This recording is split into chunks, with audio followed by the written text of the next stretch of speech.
This question: who's controlling who in this whole situation we're facing now, collectively? Because collectively, what's happening? The system's collapsing. And what is this system that's collapsing? It's the system that's enslaved generations and generations and generations of people. And if that system did not collapse, then that would crush and snuff out, as it has, any attempt to create an alternative system. So what we're experiencing now, I would say, if you go to that level of it, we're seeing our prison disintegrating.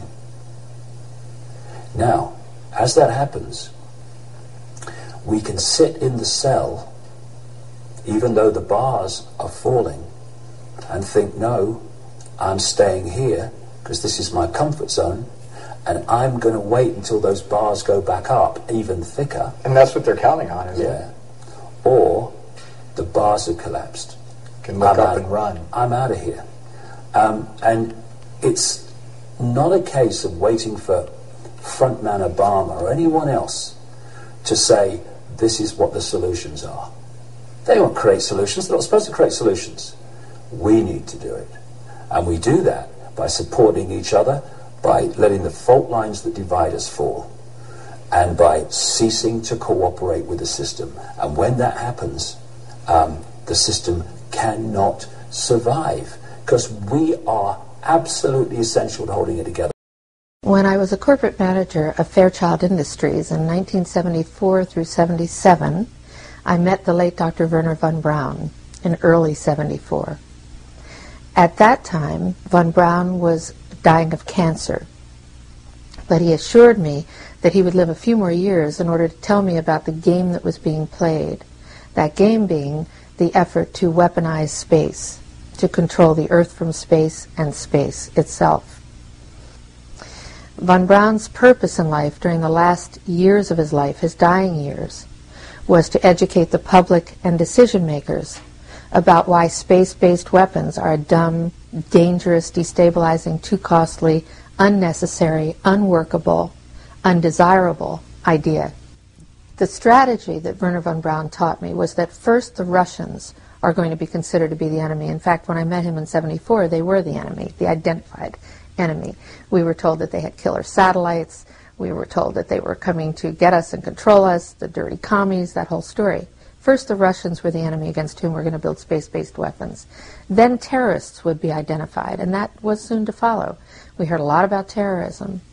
Then we were going to identify third world country crazies. We now call them nations of concern. But he said that would be the third enemy against whom we would be needing to build space-based weapons. And the next enemy was asteroids. Now at this point, he kind of chuckled the first time he said it. Asteroids, against asteroids we're going to build space-based weapons. So it was funny then. And the funniest one of all was against what he called aliens, extraterrestrials. That would be the final card. And over and over and over during the 4 years that I knew him and was giving his speeches for him, he would bring up that last card. And remember, Carol, the last card is the alien card. We're going to have to build space-based weapons against aliens, and all of it, he said, is a lie. He didn't mention a timeline, but he said that it was going to be speeding up faster than anybody could possibly imagine, that the effort to put weapons in space was not only based on a lie, but would accelerate past the point of people even understanding it until it was already up there and too late. In 1977, I was at a meeting in Fairchild Industries in a conference room called the War Room. This is 1977. And they were talking about creating a war in the Gulf region when there was $25 billion in the space-based weapons program that yet had not been identified. It wasn't called the Strategic Defense Initiative, at least, until 1983. This weapons system then had obviously been going on for some time that I didn't know anything about. So I stood up in this meeting in 1977 and it said, I'd like to know why we're talking about space-based weapons against these enemies. I'd like to know more about this. Would somebody tell me what this is about? Nobody answered. They went on with this meeting as though I hadn't said anything. Dr. Carol Rawson is one of over 450 witnesses who have come forward with inside information that they were told to shut up about. That first clip was from the Disclosure Project Witness Testimony series on Google Video. Listen to what she says, because I believe it could be very important. Here's what she said at the Press Club in Washington in 2001. Good morning. My name is Carol Rawson. In 1974, after being a sixth grade school teacher, I was introduced to the late Dr. Wernher von Braun in the U.S., the father of rocketry. In my first meeting with him, during that first 3.5 hours, he said to me, "Carol, you will stop the weaponization of space." And I said, teachers don't stop until June. He said, "No, you have to understand, this is February. And we have to prevent the weaponization of space because there is a lie being told to everyone that the weaponization of space is now first being based upon the evil empire, the Russians. There are many enemies," he said, "against whom we're going to build this space-based weapon system. The first of whom was the Russians, which was existing at that time. Then there would be terrorists. Then there would be third world countries. Now we call them rogue nations or nations of concern. Then there would be asteroids." And then he would repeat to me over and over, "And the last card, the last card, the last card would be the extraterrestrial threat." Well, at the time, I kind of laughed when he said asteroids, and when he said extraterrestrials, I knew I wasn't going to deal with that subject. And now we hear in the news just today, this week, that they've slid in another enemy. Only this time we're going to protect our satellites. In other words, we have to have some reason to spend these trillions, to waste these dollars on a space-based weapon system, and they're all lies. This is a system, he told me, that would never protect anyone. Even back then, he talked about suitcase bombs. He talked about chemical, viral, bacterial, biological warfare, that these space-based weapons would never protect us against. And then he told me that, in fact, if you travel around the world, which I did after he died in 1977, I met with people in over 100 countries who were friends. They didn't want to build space-based weapons. I became a space and missile defense consultant. And I worked with people around the world. I became an advisor to the People's Republic of China. They don't want to build a space-based weapon system. And he told me back then that they didn't. He said, "Go to Russia. They're considered to be the enemy." I got on a plane by myself. When I got to Russia, I had a list of people that I had read out of the newspaper. Chernenko was in office then. He was the only one I didn't get a chance to meet. They introduced me to everyone when I got there. And when I got back, I said, "Oh my Lord, this man is telling the truth. There is no threat." And I've been waiting until this day for 27 years, and I'm expecting the spin to happen, because he also explained to me that as a military strategist, as a person who worked on the MX missile, which I did later, he said, "You will find that there is going to be a spin to find some enemy against whom we have to build space-based weapons, and now we should expect the spin." Because he said part of the formula for the intelligence community is if they might have a weapon, then we have to consider that they do have these weapons. So now they do have these weapons, so now we have to build these weapon systems. And that's the formula, except that it's all based on a lie. And we have witnesses here today that have shown you that these extraterrestrial beings, that these craft that have come here are now not UFOs, they're identified flying objects, and we know that they have beings in them. And we have witnesses here who have told you that they can shut down our missile silos, they can stop a rocket going into space that's a test. We have witnesses here who have worked in the classified departments, who have the courage to come forward here to support what Wernher von Braun told me back in 1974 to 77. And I will testify before the Congress that when I founded the Institute for Security and Cooperation in Outer Space, which I shut down a few years ago because I didn't believe we had a chance with this huge, integrated around the world, complex weapon system, that we had any chance at all of transforming that war industry into a space industry that could provide benefits, like Dr. Greer has said, of global warming. We can end that situation of that problem. We can end the energy crisis. We can build now non-polluting technologies. Werner von Braun used to tell me that we could have cars back then that drove around off the ground. He described this to me on beams so that we have no pollution on this planet. And we can solve the problems of the people that are urgent and potential and the other animals and the other cultures on Earth and in space.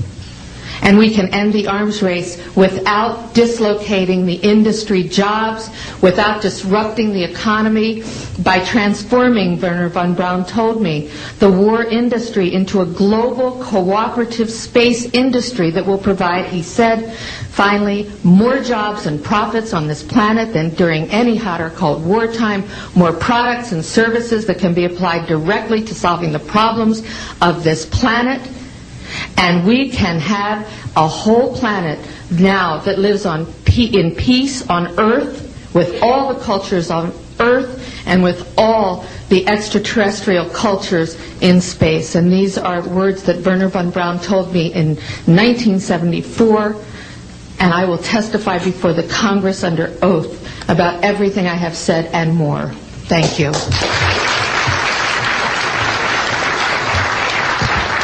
Thank you very much. Note the part about first it will be the Russians, then it will be the terrorists, then it will be, the final card will be the faked alien invasion. This is what she said back in 2001, before 9/11 happened. And those of you who have been keeping up with 9/11 and the truth movement and information that has come out about the attacks know that the so-called war on terror is a complete lie, and we were never after Osama bin Laden, and that's all being exposed now, just like the fake WMDs were exposed in Iraq. Most people are too propagandized that they are unwilling to believe this and won't even look into the evidence. The rest don't care because they don't think it concerns them or because they feel powerless to do anything about it, and I tend to agree with them. The criminals who caused 9/11, who had the connections to all the inside security at the World Trade Centers and the cooperation of the intelligence community in the White House, will never be prosecuted for their crimes. They got away with it. And even if, by some miracle, we did open up a congressional investigation, prosecute those responsible for 9/11 and put them all in prison, it would be like putting a Band-Aid on a cancer. 9/11 was only a symptom, and we need to treat the disease. Because once the war on terror fails to give the government a reason to funnel billions of taxpayer dollars to corporate interests, they will simply find another excuse. Here we have insiders warning us that aliens will be used as the next excuse. This is why I have been warning people about the 2012 stuff, and to be very skeptical about it if and when first contact happens. Don't believe it right away. I know you want to. The people in charge are using all this money to build an Orwellian-style police state. This is the type of future that they feel most comfortable with, because they have always been in power, and now that they are beginning to lose their power, they are very, very scared. They don't want the kind of future that you and I want. They want everything to stay the same or go back to the way it was, and that's not going to happen. The world is changing very quickly, and it's all up to us what kind of world it will change into. Here's a few interesting organizations that are doing various things to accelerate the future and progress. Nassim Harriman also has a YouTube channel now, so you might want to check that out. But the real change and the real future progress is going to come from you. So please do your part by helping to spread this information. Because the first battlefield in this war exists in the hearts and the minds of the people.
Thank you.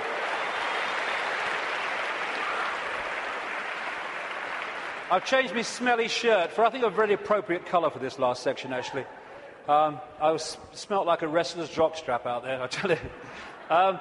Okay, so where now? Well, this section is about the control system coming down. Because we're in a period where a dramatic shift in human awareness and human consciousness is in the process of taking shape. Some people call it the shift, sometimes I call it the vibrational quickening, but what I've been calling it for 20 years, because I came across this in the very earliest days after I met that psychic, that first psychic, I called it the truth vibrations. The first book I ever wrote after that awakening started, because it's ongoing, was called Truth Vibrations, or the Truth Vibrations, because I came across this awareness. There seemed no evidence at the time, my goodness, that there was a vibrational change in the process of coming. I understand it more now, mind, and we'll get into it, but I had no idea then. And what it was going to do was act like a spiritual alarm clock, and it was going to wake people up. It was going to wake people up from this slumber, this coma that we've been in for so long. And also, my goodness me, as this truth proved to be true 20 years on, that it was going to bring to the surface all that had remained hidden. That the truth was not only coming out, it couldn't be stopped from coming out because this vibrational change was bringing it to the surface. Like I say, 20 years ago, awakening, new consciousness, what? Truth coming out? Oh, you must be joking.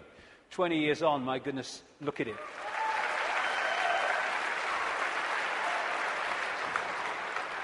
I'm fortunate to travel the world speaking, and I'm being invited to more and more countries you never think you're being invited to.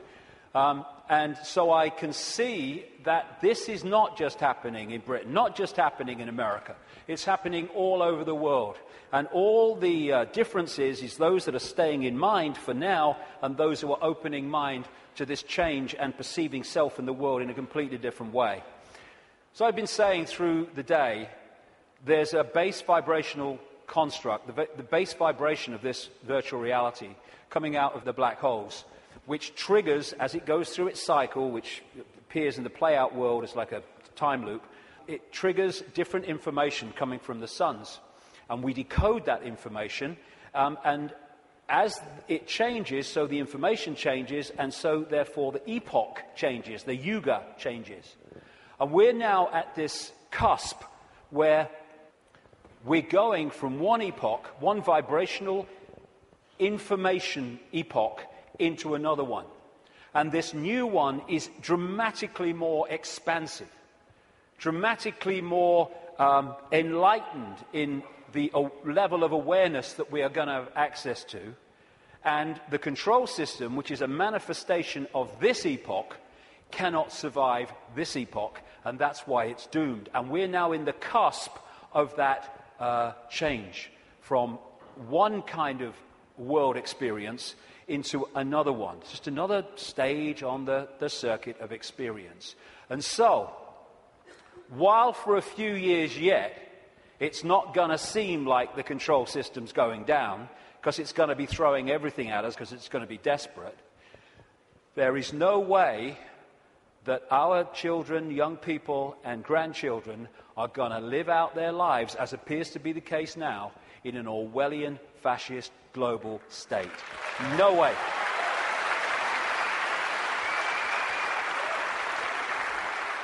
This changing epoch, changing information, is starting to be activated within the Earth grid and, of course, within the human grid.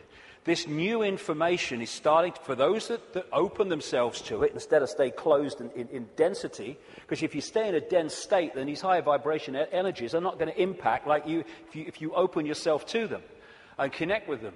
But those that are awakening, this new photon information, this more expanded perception, we're starting to integrate it, and we're starting to get insights from it, because it contains information that hasn't been around in this period we've been through. Now it is, and suddenly it's like, oh, I see it now, oh, I get it now. Why didn't I get it before? Because you're now decoding a totally different level of information that's becoming available, and it's encouraging us, it's pressing us, it's urging us to open to all that is and change the way we perceive the world.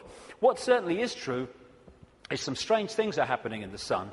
The sun goes through cycles of less activity and more activity, the so-called sunspot cycle, which also produces the solar flares and all that business.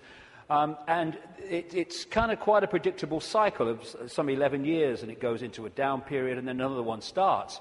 But what's happening now is that the down period has been bewildering scientists, because the new period, the new sunspot cycle of activity, which will push temperatures up a bit, and these bloody global warmers will go orgasmic when it does, is not becoming active. There is no one, this is something I read in a scientific magazine, there is no one alive today, or nearly alive today, who has experienced a down state of sunspot activity of the kind that we've been through in the last few years. This is where temperatures have been falling. This one is the so-called near solar minimum in January 2005 of sunspot activity, and this was the sun yesterday in terms of sunspot activity. Something's changing, and other things about the sun are not reacting as they normally would. But I suspect that when it starts again, and it will, we're going to see some dramatic activity in the sun. And that will impact upon not just the Earth's energy field, it will impact on our consciousness, our awareness, and things will start to speed up. Because this new information construct coming out of the sun is symbolized by Neil Haig and myself as a lion. As the real human being, I symbolize as a lion also. And basically, these truth vibrations are going to dramatically, as we go through these next few years, dramatically affect human perception, human awareness, and human potential as this new information becomes decoded and the awareness potential expands and we access a greater part of all possibility. Another thing these truth vibrations are going to do and are doing is to break that wall, that line of troops on the left brain, and we're going to be accessing more and more of our right brain potential. So our creativity, our insight, our ability for what people would call genius today, it's the natural human state, is going to more and more expand. We're heading in for an incredible time. It might not seem like it like for a few years, like I say, because these people will be battening down the hatches and trying to do everything they can to stop it, but that is what awaits us. In many ways, I wish I wasn't 58. I wish I was like 28, because I'd like to live through a bit more of this. But I'll have had me fill by the time I'm done, which is bloody well not yet, I'll tell you. So when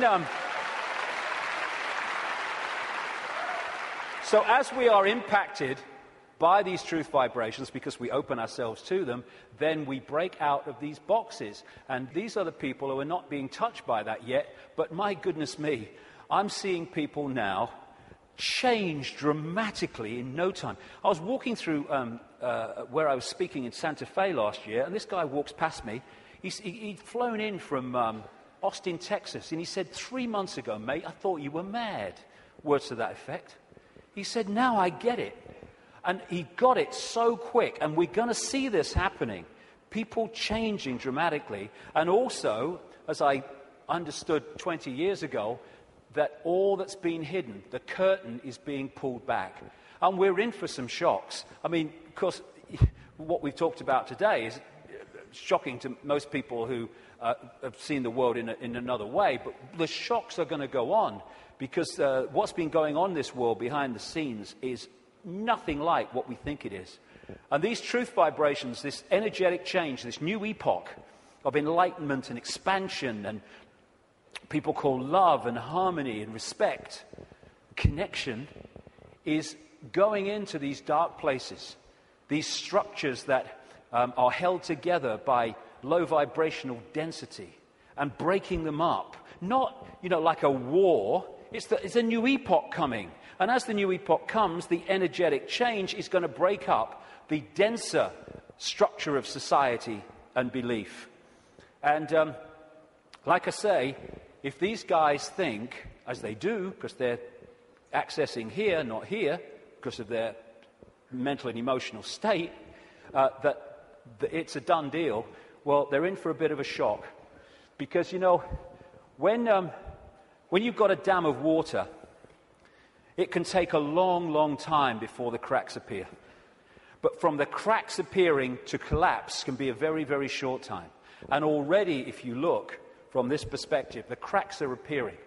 And the first crack is when people say, I've had a freaking belly full of this. I ain't taking this anymore. Then the cracks start to appear.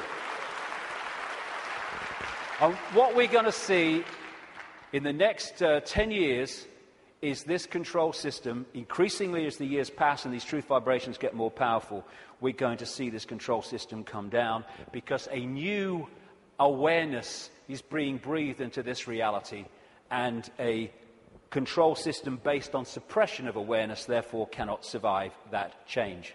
Now, another perspective on why the control system is going crazy now. As I say, they can see down what we call a timeline further than we can when we're in this reality, because they're in another reality looking in.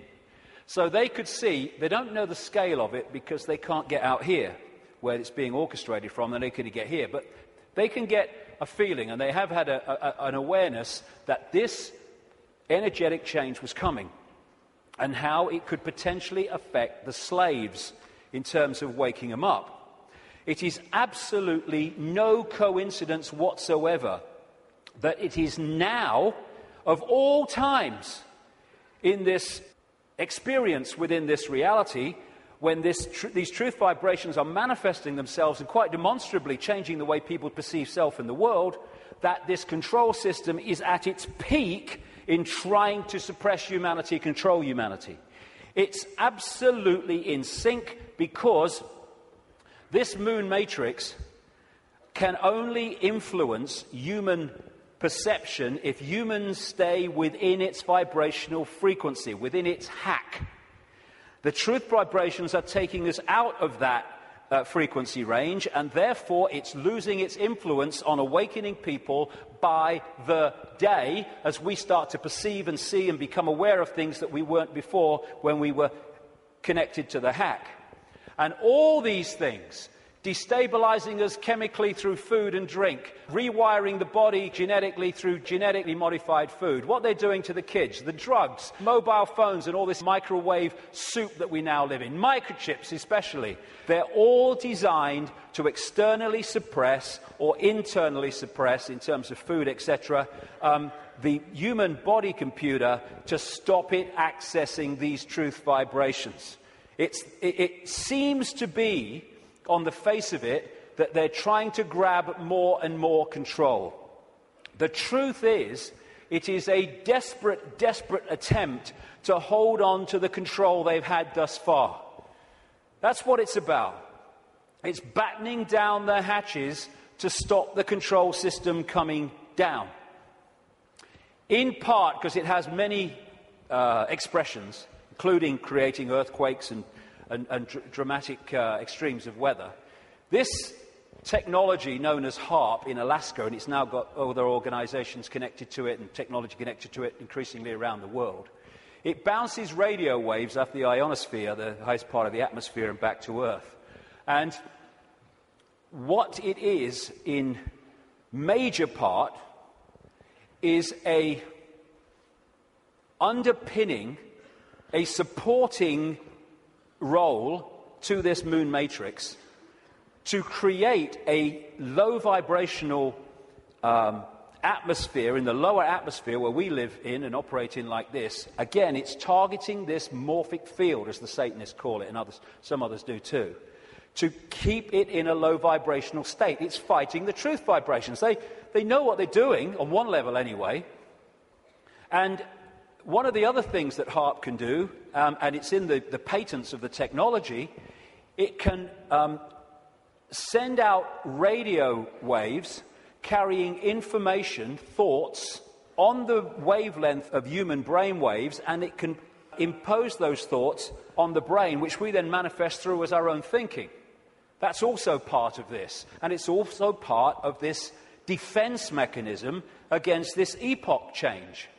And if they change and affect this energy field we live in, we will be affected by it if we stay in density and closed mind state.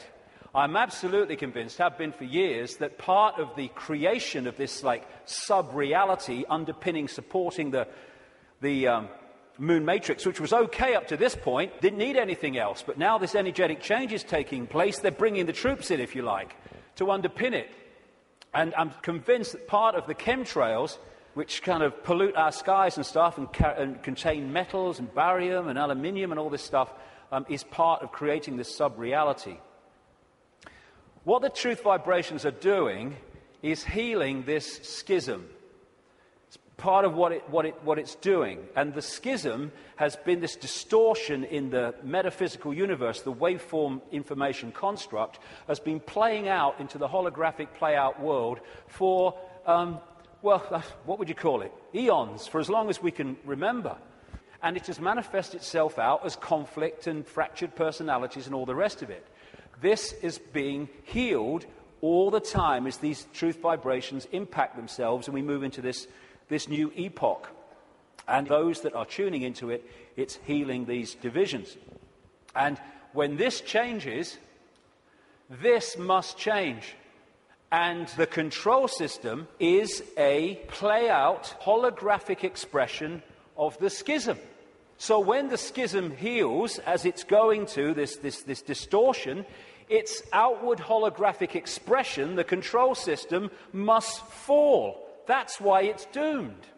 It cannot survive this energetic change because it is a manifestation of the distortion that is now being healed. The pieces are being put back in that have been taken out.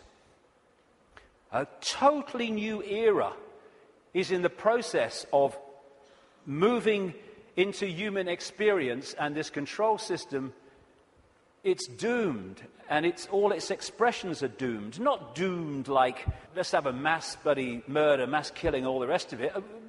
Doomed in this reality because they're connected to something that's disappearing. There'll still be infinite consciousness, even those in the control system. They'll remember who they are eventually. It might take some time, and we'll be having a beer with them one day thinking, do you remember when you were stupid? Oh, yeah, I remember that. Oh, God, mate, yeah. Oh, that's what we'll be doing at some point.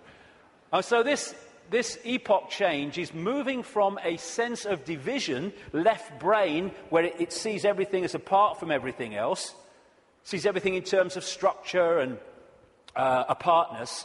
We're moving from that perception as this energetic construct changes to a perception of what comes from expanded consciousness and awareness, which is we're all one. We're all expressions of the same one consciousness, which again makes racism ridiculous, ludicrous, insane, the height of ignorance. And as the schism, the distortion is healed, so other expressions of the distortion will become what we call history. The police state, the energetic wars, once we're really in to this expanded awareness, the very idea of going to war. We have laws because of the distortion, because of the epoch we've been going through. We don't need laws in the state of awareness that we're going into, and our children and grandchildren will go even more into. You don't need to say we have a law against murder when murdering someone would never even enter your psyche. You don't need environmental protection laws when harming the planet because you know the planet and you are one anyway would never occur to you. You don't need these things. Laws are there to suppress overwhelmingly, but also expressions of laws are to try to mitigate for the distortion that manifests itself in distorted behavior. The idea of anyone going hungry in a world of plenty in the epoch we're entering, never even conceive it. You mean they used to let people starve? That's this mentality that we're moving out of. And we're at the cusp now of this change, which is a very interesting place to be. We're going back to that. We're going back to being connected to what we really are. And of course, 2012 is much talked about and will be more talked about as we get closer to it. I have a different view on that. You know, I should be saying, given I've been writing about these truth vibrations for 20 years, I should be saying, see, 2012 told you, yeah. No, I'm not saying that, actually. I think 2012 is a diversion. By 2012, yes, things will have moved on. Things will be changing. Amazing things will be taking place. There'll be big challenges, and there'll also be big, wonderful things starting to manifest by 2012 compared with now. But there'll be more so in 2013, more so in 2014, more so in 2015. This is an ongoing process as we move through the cusp out of one era, epoch, energetically, information, into another one. And so by the time it reaches where it's the natural state and the old epoch has gone altogether, you know, it's going to be down the road. But every year, every month, things are going to be moving on energetically. And there'll be things in 2012, and maybe a very good chance that manufactured things will happen in 2012 to focus attention as part of the diversion of the control system. It's quite possible that will happen. But I don't see 2012 as some epoch-changing year. But there comes a point, and I don't think it's too far away at all, where the tipping point comes in this energetic change where the irresistible force, which is the truth vibrations, then start to become the dominating state of awareness and perception in this reality. And then we're really moving. And I don't see that as too far away. Like I say, it takes a long time for a dam to crack, but not from then to it collapsing. So we're actually living in like a river of energy that's getting faster and faster in terms of its vibration, the quickening. And what we can do is we can get on the airbed or the canoe and we can go, whoa, what a ride, this is great, that's fantastic. Or we can stand there and try to hold on to the world as it was, in which case we're going to be expending more and more energy trying to hold our status quo, and eventually we won't be able to hold it, and we'll get, symbolically anyway, washed away. And as these truth vibrations manifest themselves and our awareness starts to expand, we're going to be accessing levels of realities that have been denied us up to this point. People talk about the sixth sense. That's nothing compared with what people are going to have as we move into this new era. It's going to be extraordinary. We're going to remember the fantastic people that, and potential that humans once were, when they were aware of who they were, and the world in our heads, in other words, the world we experience, is going to dramatically change. We're heading for a new dawn. Now, this is a phrase the control system uses for their new era, a new dawn, a new day.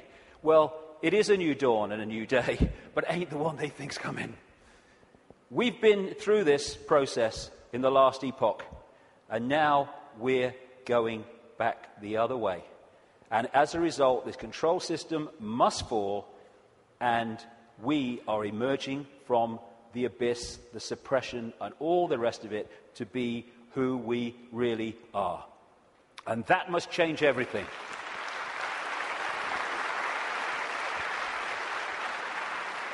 Einstein said you cannot solve problems with the same level of consciousness that created them. That is very good news, because what we've been doing through this epoch is creating problems with a certain level of consciousness, mind, and then bringing people in to solve the problems with mind and creating more problems. Now we're in this change where we're expanding consciousness, expanding awareness, and suddenly that cycle of problem and more problem, and it's unsolvable. There's no way out of this. Suddenly it's a piece of cake. Look, it's so simple. Fantastic time we're going into, but the next few years are going to be challenging. It's breaking the spell that the moon matrix and its supporting technologies and manipulations has had on the human mind. You know, we don't have to find enlightenment. We are enlightened. What we need to do is remove the barriers of belief and perception that we've thrown around ourselves that keep us from that enlightenment. That enlightenment's never gone away. It's over here. It's saying, I'm over here. I'm over here. And this is what a major role the truth vibrations are doing, because they're the quickening. They're breaking up these dense energy fields, and as they do, suddenly we're connecting with levels of awareness that we didn't realize. We've been in a trance all this time, programming perception because of that. And it connects through the reptilian brain. So let's disconnect from the reptilian brain as part of breaking the spell. It feeds us fear. It has to, constantly. Fear this, fear that. Insecurity, anxiety. That's what it's doing to manipulate our perception and hold us in a low vibrational state, therefore the moon matrix. So one of the ways that we can, just on a daily basis, is disconnect from the lizard brain, and therefore what it's connecting us to, is to, simple thing, don't count to 10, count to 50. And if you're still wound up and about to hit somebody, count another 50. Because what the reptilian brain does is it doesn't think, it reacts. That's why it's so fast. It doesn't have to think, just reacts. Now, the other parts of the brain, like the neocortex, they think things through, so it takes longer than the reptilian brain. This is why we react to something, reptilian brain, and then maybe a minute later, 2 minutes later, maybe half an hour later, the visual cortex has thought this through, and we go, oh my God, I overreacted, didn't I? Did I really say that? Oh my God.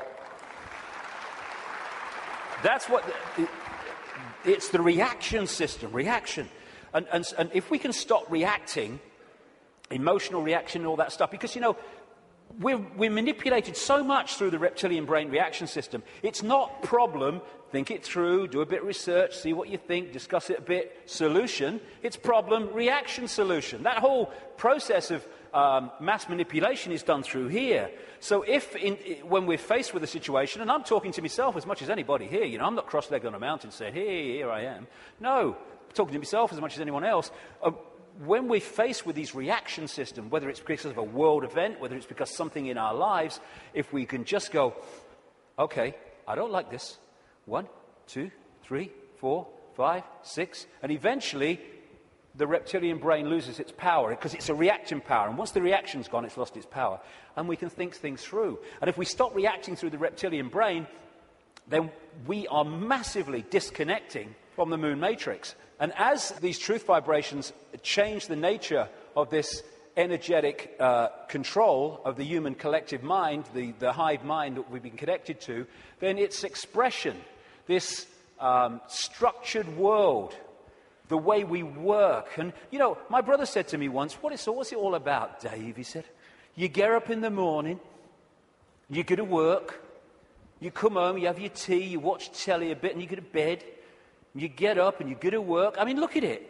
It's the way it is, the way it's structured. It's slavery because it's so limited. And I've talked to people once, the last time I spoke at the Oxford Union, I was talking to some students. They could not perceive a world in which there wasn't a hierarchical structure of government because there would be chaos.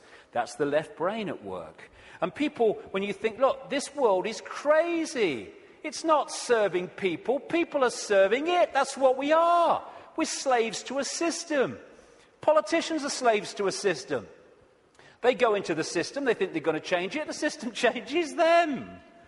And therefore, we can't perceive left brain, old epoch, that actually there are other ways of living, of interacting, other ways of providing food and warmth and what you have, other ways of living life than this drudgery.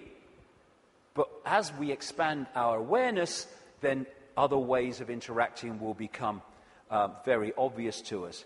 Blinded by belief, believe. This is one of the control system's greatest weapons to control the human psyche. Get them to believe something.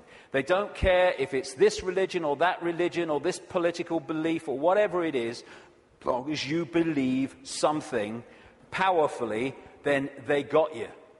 Because belief builds walls around itself, repels all borders that challenge that belief, and suddenly you're living your life on a postage stamp or a dot. And your true ability to perceive in an expanded way is gone. You've given it up to the belief. This is how it must be. And once you have a belief, like a religious belief, then there are rules and regulations. Walls go around the belief. If you're going to be one of us, you must believe this. You can't believe that because they believe that, so you'll be one of them if you believe that, and all the rest of it. Here we go. We're all possibility. What are we doing having rigid beliefs when we're all possibility? Religion is mind. And there are many expressions of religion, not just going to church. There are many religions of the mind of various kinds that don't appear to be, but they are. Addictions of the mind. It's mind. You must believe this. There is one possibility. What's that saying? There is one possibility. That's how mind thinks. Consciousness, there is one possibility. You're having a laugh, darling. So religion, as we know it, is not going to survive this epoch change either, because it's an expression of the last one.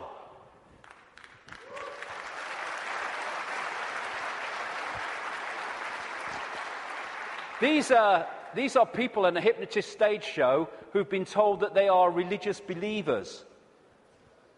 There's so many religious believers who are like that. There's so many prisons of the mind, religious belief, racial belief. I'm in a different spacesuit to you, so I'm better than you all.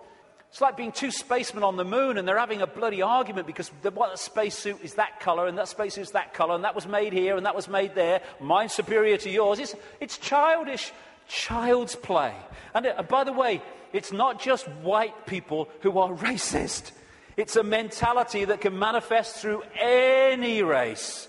And we have racism all over the world. It's not a racial belief, racism. It is a mental mind state.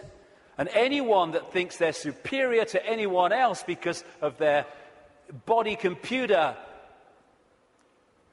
state or colour or whatever is controlled completely by mind and ignorance, political belief, self-identity belief. I am Joe Public, I'm little me. All these things will go and have to go if we're going to open up to the truth vibrations, because they are all about limitation, all about little me.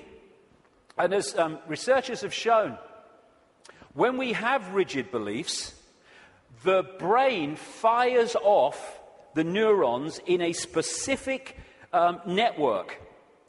And what that does is filter reality, decode reality, in line with the way those neurons are firing. Therefore, it continually edits its reality and creates self-fulfilling prophecies, if you like, that it keeps seeing the world according to its belief. Despite receiving information that challenges the belief, it just filters that information in line to protect its belief. And then when you change your belief system, as has been shown in research, the neurons start firing in a different way, and you start seeing the world in a different way. If we can get to a point where we open our minds without belief, we come from a state of knowing, all-knowing consciousness rather than belief from mind, then we open up the range of perception and understanding and awareness well beyond anything you can access if your brain is firing off in this symbolic way, limited by rigid belief, whatever belief that may be. When we open our mind to consciousness, everything changes. And to do that, I would suggest we need a blank sheet of paper. You know, it's not about learning anything new. We're all knowing if we can access that level of ourselves. It's unlearning the programming that has kept us from that level of awareness that we truly are. And therefore, because we're dealing with all possibility at the core of our being, that's what we are, we need a blank sheet of paper. All preconceived idea needs to go. All preconceived belief needs to go. And let information, intuitive knowing, decide what we think about things and feel about things rather than preconceived idea. It's not possible becomes, well, let's see if it's possible on the basis of the evidence, the basis of the information, the basis of how I feel. And then suddenly we're not saying, no, that's possible, I'm going to shut that out by reflex action. We're going to look at it. And when you do look at it, as I know from experience, what seems to be crazy to start with starts to take on very profound dimensions. Because we're all possibility. And if we're saying only this is possible, only that's not possible, we're not operating at the core of our being, which is all possibility. We are editing things. We are limiting ourselves. We are entering the realm of mind. And it's a time to choose, in many ways, between the head, the intellect, not that he doesn't have the part to play, it does, it being the governor, and the heart, knowing, intuition. What changed my life more than anything else was 20 years ago when I decided that if I was ever had a decision between going with my intuitive knowing, which we feel here, funnily enough, in the kind of heart chakra area, and my mind, I was going to go with my head, I was going to go with my intuition. And it changed my life and has allowed me to follow this path, because I can tell you over the last 20 years, there have been many times in the early days, not for a long time, but in the early days, when my head was going, you're going to say what? You're going to do what? You must be joking. And not in my lifetime. But I thought, no, I feel to do it. I went with it. And as a result, you follow this energetic path through intuitive knowing that's been laid out. And what happens, because intuition, knowing, is coming from another level of awareness beyond five-sense reality, it means that to five-sense reality, general world, some of the things you do when you follow your intuition are seen as, I think I'm possibly an example of this, are seen as crazy and mad and lunatic and dangerous and all that stuff. And what happens then when you do that and you get that reaction is that the head kicks in, the mind, which wants to protect its preeminence that it's had up to this point, puts its arms together and says, see what happens when you don't listen to me, see the trouble you've got into? And it's like, okay, and you come back into mind. But if you stick with it, and you take what comes as a result of expressing your uniqueness and expressing your intuitive knowing, then eventually things happen, good things, great things sometimes, that happen not despite what you did and the reaction you got, but because of it. And then the mind, the intellect, looks at this and says, well, hold on a second. It might get you into trouble, but eventually it works out. And what happens then is your head and your heart, your knowing, your intuition come together. And the war stops. We become whole again, where mind serves consciousness instead of serving itself. And it's years and years, I say this honestly, since my intuition and my head have had a problem. It's an incredible feeling, because it's like, when you start out, it's like, I feel to do this. You're not doing that. No. And then after a while, when this sync takes place, it's like, I feel to do this. And the head goes, okay. And it's a totally different way of interacting with the world. The war stops. And this is open to all of ours. But the first thing is what it is. It's to face the situation we're in, and then we can do something about it. First thing, to realize that up to this point, we have been slaves thinking we were free. And so the first stage is to acknowledge that, and when we do, we can do something about it because we're accepting what the situation is. The second thing is to choose freedom over slavery and be prepared to do what is necessary to achieve that freedom over slavery. And when we do that, and we mean it, there is a shift in our energy field. As that shift takes place, what I call magnetic attraction, it's the energy field is of the human body is an expression vibrationally of our state of being, mentally, emotionally, what we might call spiritually. And therefore, our state goes out as a vibrational field, and it draws in other vibrational fields that sync with it. We call these people, places, locations, ways of life, jobs, opportunities, or lack of them. So when this shift takes place, because we've said my intent, very powerful intent, is that I want freedom, and I want to end my life. I'm not going to be a slave anymore. I'll do what is necessary to understand who am I, where am I. Suddenly this energy field shift takes place, and we start drawing in new people, places, locations, opportunities, etc., that are syncing with the new vibrational state as opposed to the old one. And at this point, and I experienced this big time in the public eye, we experience this shift as our lives falling apart. Partnerships may end. We may lose our job. We may change location. We may, like me, undergo massive ridicule. But what if we understand what's happening? The old energy field, the old you, the old intent, the old awareness was pulling in the old life. And then when it shifts, it's pulling in a very different expression of the new vibrational self. And that transitional period, when the shift takes place, the old life falls apart. But if you want to change your life, then the old life has to fall apart unless it serves the new one. So when we choose freedom, the transformation can be challenging. It's easier now because more and more people are going through it and we're beginning to understand the process. I felt like this so many times. I went to the top of a hill in the south of England, the west of England, one day because I didn't want to upset anybody.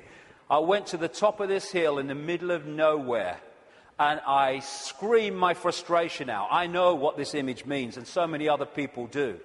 But it was the old life breaking down so the new one can take over. It's time to know thyself. Not thyself that we've been told we are, but thyself which we really are. This self, everything from the beginning, my birth, my ancestors, my children, my wife, everything comes together simultaneously. I saw everything about me, about everyone who was around me. I saw everything they were thinking now, what they thought then, what was happening before, what was happening now. There is no time, there is no sequence of events, no such thing as limitation of distance, of period of time, of place. I could be anywhere I wanted to simultaneously. That's who we are. And that's what the control system has tried to keep from us.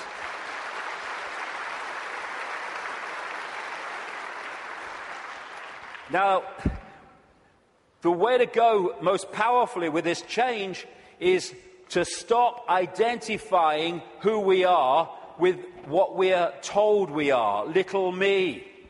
To stop looking in the mirror and thinking that reflection is me, it's all I am. And looking at ourselves under the microscope, that's who I am. And bringing our point of observation from I am David Icke, a personality born in Leicester, England in 1952, to I am infinite consciousness, all that is, has been, and ever will be, can be, all possibility. Infinite love, having an experience through this lens into this reality that they call David Icke. And again, once we take this observation from that observation, there is a fantastic shift in our energy field. And we break up these densities that are holding us in mental and emotional servitude. Everything starts to change when we move our sense of self-identity. That's why the control system wants us in there. It can't cope with this. We have to be in there. Little me. And this is the fork in the road. Are we going to live our lives as consciousness or mind? As all there is or little me? Because that will decide the kind of world we're going to live in. Escaping the box, and it is a box, it's a vibrational box. Getting out of this thing called cognitive dissonance, where we lie to ourselves.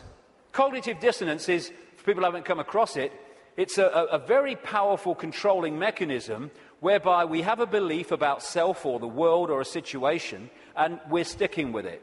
And when we face information or experience which challenges the belief, then cognitive dissonance is that uneasy state when you see that your belief system is under threat from this information or this experience. If this is real, then the belief can't be. And what you do then is you go about these incredible stories we tell to ourselves to convince ourselves that this can't be true, to protect the belief system.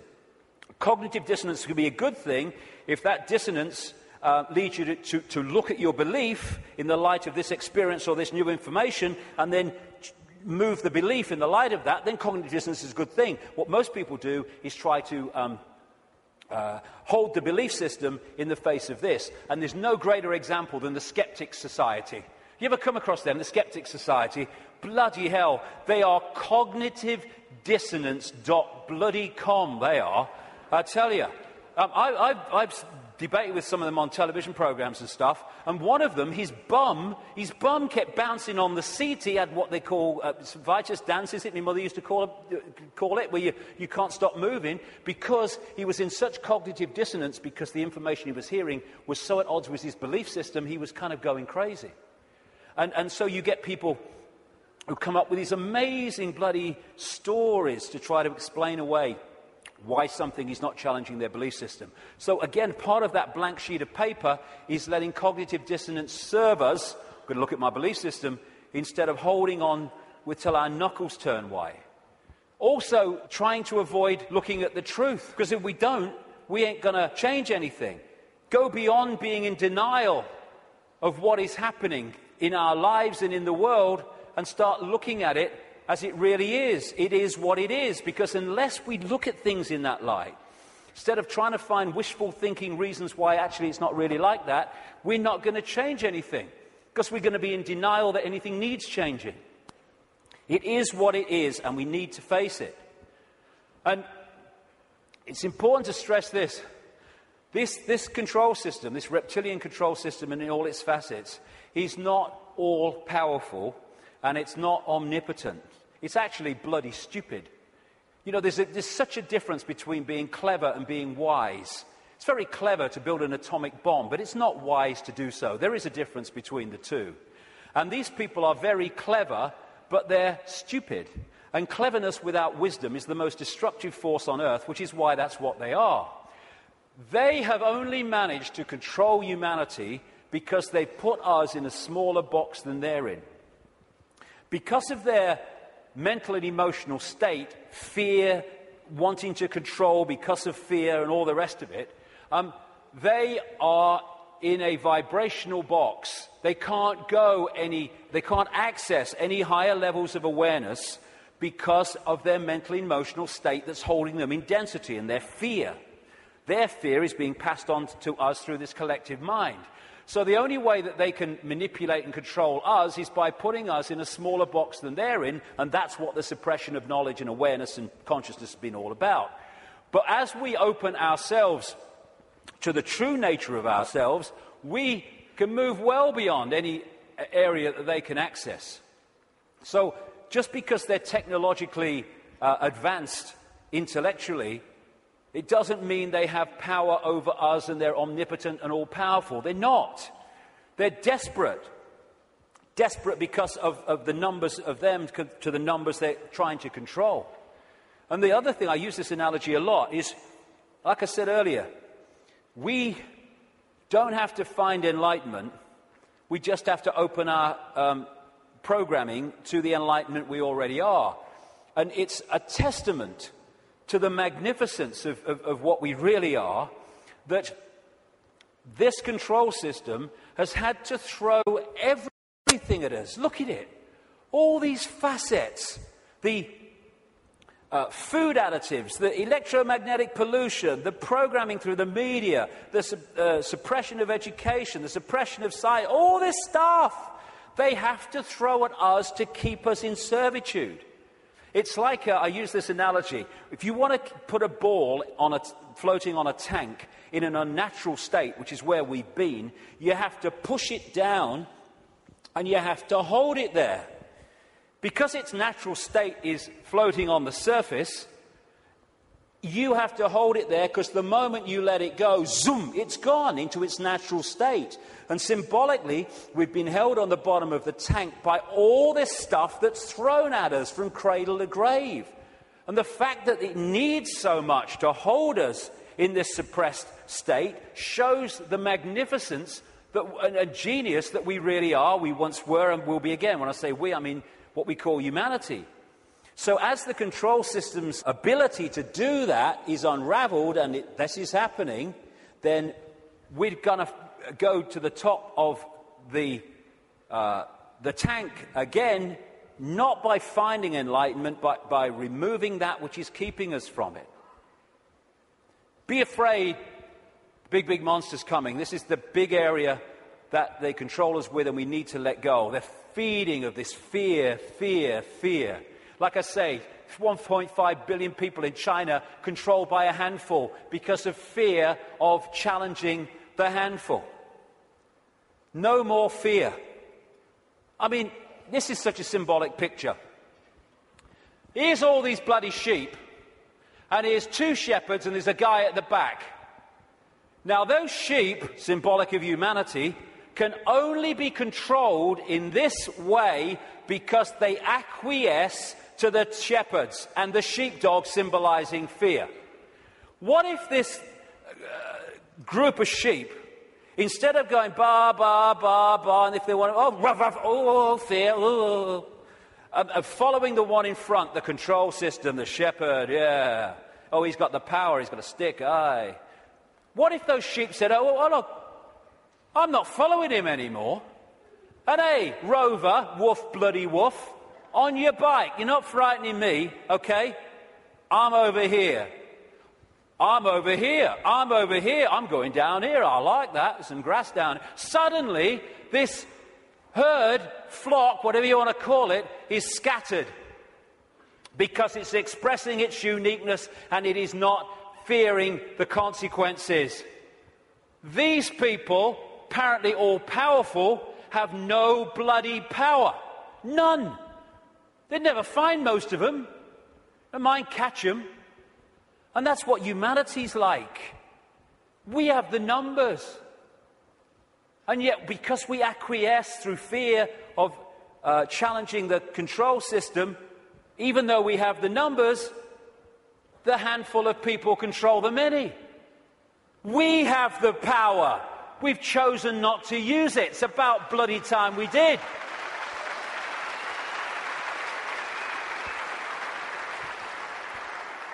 God, the answers are there in front of our eyes. The definition of insanity is doing the same thing over and over again and expecting different results, Albert Einstein. Absolutely it is. So it's pretty certain that if things are going to change in terms of control and suppression and all this stuff, then we've got to stop doing the same thing over and over again, and that is acquiescing to the control system. We're all possibility. What are we doing? Thinking that we just do the same thing over and over again? That's one possibility.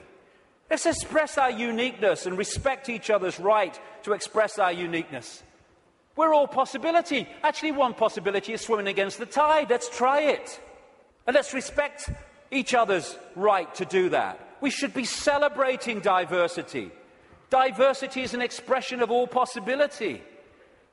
It's acquiescence and conformity that is an insult to all possibility. And yet that's what this system wants us to do, conform. And you know, at least sheep need a sheepdog to keep them in line. Humans have out-sheeped the sheep because we keep each other in line. We don't need the sheepdog.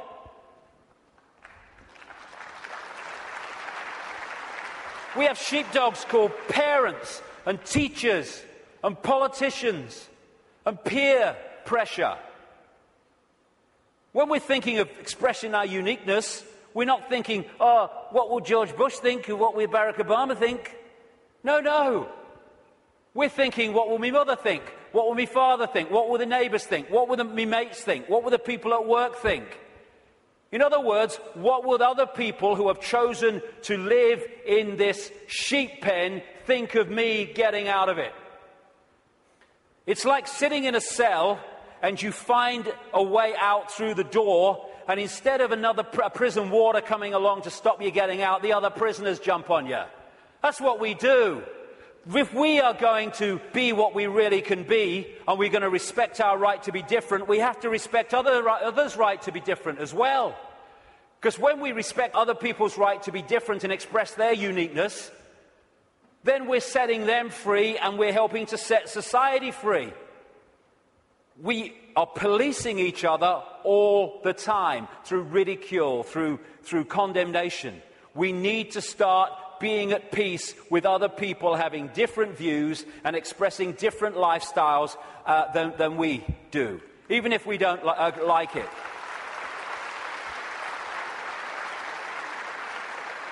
This breaks up this sheep policing the sheep.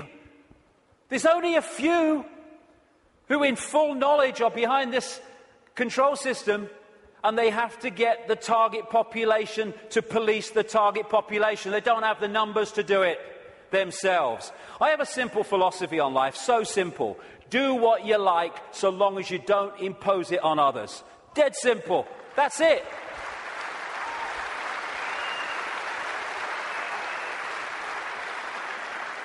And I've heard people say to me, that would be anarchy. What about people murdering each other? Well, I think that murder could just about constitute imposing your will on another person. And when you think about that simple philosophy, it overrides all law, need for law, if we live that. We don't need laws that say don't murder when you wouldn't impose yourself on another person. But we can do this. You know, if Henry Kissinger wants to sacrifice George Bush, be my guest as long as you both agreed. Because when you leave the body, you'll feel right prats and you might learn something in your eternity. I get interested when they want to impose things on other people that don't want those things imposed upon them. That's what the control system's trying to do. That's why I'm interested. But express ourselves as long as we're all agreed. And we don't impose it on other people. We have this either or. Someone wants kind of a rave or something, and some people don't want to be affected by all the noise and disruption. And so we say, they can have it, they can't have it. It's either or. Any society that was conscious would say, okay, we can sort this out, okay? They don't want the noise, fair enough, understand that. They want to have a party, a rave, a good time. Okay, now, let's find a place where they can have what they want that don't disrupt anyone else's life. So they can have their experience that they want and no one else is affected. Everyone's a bloody winner. This is either or. Someone must win, so someone must lose, so someone could win. Old epoch consciousness. Winner, winner, win, win. That's the new consciousness. I stand up on my desk to remind myself that we must constantly look at things in a different way. You see, the world looks very different from up here. You don't believe me? Come and see for yourselves. And it does. When you move your point of observation, the world looks so different. When we break out of constantly scanning the world from a single point of observation, so everything looks the same. From a higher point of observation, things look very, very different. And we can break out into infinite consciousness. Clear our minds. That's another thing, another layer on the onion. It doesn't matter. My goodness me, how we make things matter that don't matter. And it clutters up our mind, it clutters up our emotions, and holds us in low vibrational servitude. I have a thing I call the deathbed perception. You're lying on your deathbed, well, your body is, you're not, and you've got 10 minutes to live. Tell me, looking back at your life, what mattered. You know, in 2004, when that guy cut you up at the lights, and you got out your car and you screamed abuse, and he got out and wanted a fight, does that matter now? No. Then the trick is to make sure it doesn't matter then. To bring that mentality into everyday life. It doesn't matter. We get het up, angry, frustrated. We worry about things. People worry about going to the dentist. Then they go to the dentist and they go, oh, that was all right. What do you mean it was all right? You've been worried sick for 3 weeks. It's destroyed your life for 3 weeks. You tell me it's all right. There's no problem. It's bringing this. It does. What really matters? What really matters is loving each other, caring for each other, being kind to each other. What matters is expressing our true magnitude of infinite genius, not acquiescing to meaningless things that we take so bloody seriously. How many things do we look back that got us really het up, frustrated and angry, and we look back, it didn't really matter, did it? Well, don't let it matter then. That's the thing. And then there's what I've long called combing the mirror. Combing the mirror is a crazy thing, because what happens is you want to change your hair, so you comb the mirror. Funnily enough, your hair doesn't change. What you have to do is comb your hair, and then the mirror reflects it. And this so-called out there world is like the mirror. It's not even out there. It's a projection of in here. If we're going to change this apparently out there world, we have to change in here. It's like if this is a movie screen, and I don't like the movie, so I'm going to stand here and I'm going to hurl abuse at the movie screen. Nothing's going to change. I've got to go back to the projector and I've got to change the reel, and then this will change, because this is just an outplaying of that. And the Illuminati control system is delighted, indeed encourages us to believe that we can change the world, if you like, and our lives out there. They want us to comb the mirror because they know nothing's going to change. This is where things change, and we connect with this at what we call the subconscious mind. And it's in the subconscious mind that we interact with this waveform construct. The conscious mind experiences the play-out holographic world, the decoded world. So this is where we have to change things. Because by the time it hits this screen, this holographic decoded world, it's like the movie on the screen. It's a done deal. You ain't got to change that now. Ain't got to change this now. We have to change it before we decode it into experienced holographic reality.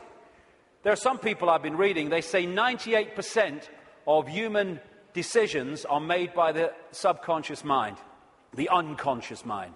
I would go further. I'd say 100% of human decisions are made by the unconscious mind. What the conscious mind does is experience them. But the conscious mind can interact and work as one with the unconscious mind if it starts to understand the way reality works. How do we understand what's going on in the unconscious mind so therefore we can play a part in changing that? By what I call the language of life.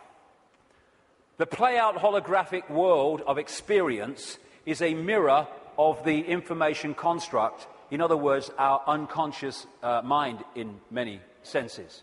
And the way it plays out, the language of life, as I call it, tells us what's going on in the unconscious.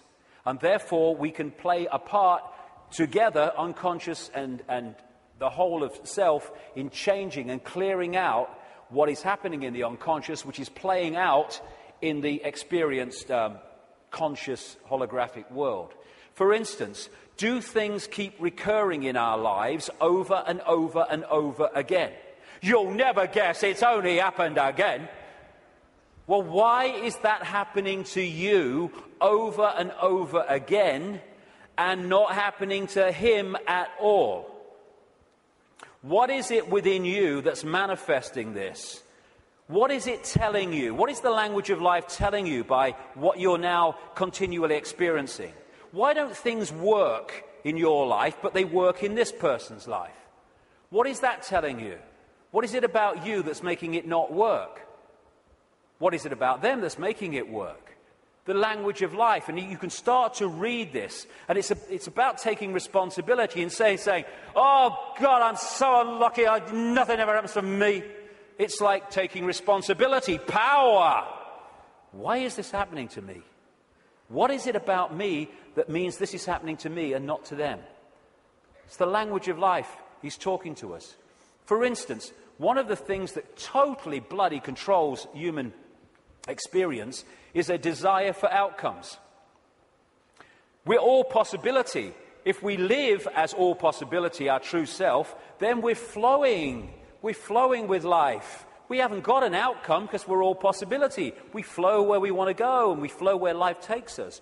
Once you have an outcome, I want this, then you have pinned yourself to one possibility. And if that possibility doesn't happen, then you're in a state of disappointment. Even though you're all possibility, and you can flow anywhere you like. I'm this what I want to be. And it's like a door. And people go through life, and they're going, bang, bang. I want to be this. This is my outcome. Bang. And the door's going, and life's going, ain't opening. Ain't opening. Bang, bang. Frustration. Anger. Why me? And it gets more, okay, now we're going to put this across the door. And they still go, bang, bang. This is my outcome. And then all the time this is going on, over here, there's a door swinging open saying, hey, come through me, no problem. Oh, no, I want to be this. Bang. And we go through life, and the door doesn't open, and that one's saying, over here. But because we have an outcome, it means it controls our life. And like I said earlier, and suppresses our life. I don't have an outcome. I don't have an outcome. When I get up in the day, I don't have an outcome. I don't have an outcome in my life. I just go where it takes me. Outcomes are limitations, preconceived ideas. Now, intent is a very, very powerful force for change. This is my intent. That energy goes out there, and through what I call vibrational magnetism, it draws towards us what we need to do to achieve that intent. Not when there's an R in the month, and every now and again, every time. So when we have this intent, I want to be truly free. I want to be the true magnitude of who I am. I want to know what's going on in the world. I want to understand this. What happens is that intent, if you mean it, it's not just words, otherwise it's no power at all, then that intent will start drawing to you people, places, experiences which let you achieve that intent. And often they are very challenging, and your whole life, your old life starts to break down as a result of this. And a lot of people go, if that's transforming, no thanks. And we go back to the old life. But intent, if we mean it, is the first stage of transforming our lives from what they are to what they could be. The thing about intent, however, that it's the need to sync the intent with what the language of life is telling us. Because if you sync the intent with that door that ain't meant to open, then you can have a very powerful experience called frustration. Because the intent then is not going to open the door, because it ain't meant to open, because it ain't your journey. I have this thing, flow equals go, stuck equals chuck. Or at least look again at what you're trying to do and how you're trying to do it. It might be how you're trying to do it that's not stopping it flowing. But in the end, life is not meant to be a bitch and then you die. It's not meant to be a series of frustrations and barriers. It's meant to flow. That's what we are. And if it's not flowing, then the language of life is saying something about us. Why isn't it flowing? And interestingly, I've experienced this so many times. I know other people have too. Once you acknowledge what the experience you're having is, maybe one you don't like, is saying about you, you acknowledge it, you bring it to the conscious, boom, there's an energy shift and the problem disappears. The pain in the arse in your life goes out. Because you've acknowledged it, you've read the language of life, and therefore you don't need to experience that anymore and come to that understanding, because you have, and it's gone. Taking responsibility is a very, very fundamental part of this transformation. Carl Jung, the Swiss psychiatrist, said, people will do anything, no matter how absurd, in order to avoid facing their own soul. And not taking responsibility is the absolute epitome of giving your power away. When we say it's all your fault that I'm in this situation, whether it's collectively or individually, what we're saying is, I don't have power over my life, you do. Taking responsibility is taking your power back and saying, okay, I'm taking responsibility for this because I have the power to change it. They're not responsible for it, they're not. They're just the language of life speaking to me about my responsibility. Therefore, I'm not going to play the blame game. This is my responsibility, and I'm going to deal with it. And when we do that, we take our power back and we can change things instead of going through life as a victim of other people's circumstance, which means we're powerless. That's little me. And we ask ourselves, why me? Why am I going through this experience? Well, through the process of vibrational attraction, vibrational magnetism, an expression of us is going out, and an expression of us comes back in the form of people, experiences, locations, jobs, everything. So therefore, what we're putting out is what we're pulling in. Why me? Because we're creating it. Bad luck, good luck, no such thing. Why do some people win, some people lose? Because some people pull that in, some people pull that in. You get people who they say, you meet them and they say, nothing ever happens in my life. And you say, well, what would you like to happen? And they go, well, I don't know really. Well, I don't know really goes out as a vibrational information field, and what comes back is a life where nothing happens. Why? Because you don't know really.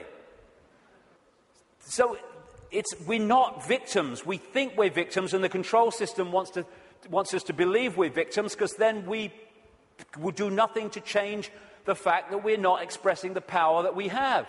Why me? Ask yourself, because it's your choice.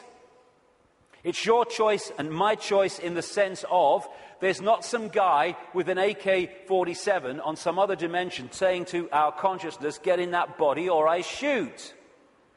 And in the same way, once we get in here, we attract what we attract. And when we take responsibility for that, we can stop attracting it. Why me? It's like the Oracle said in the Matrix. You've already made the choice.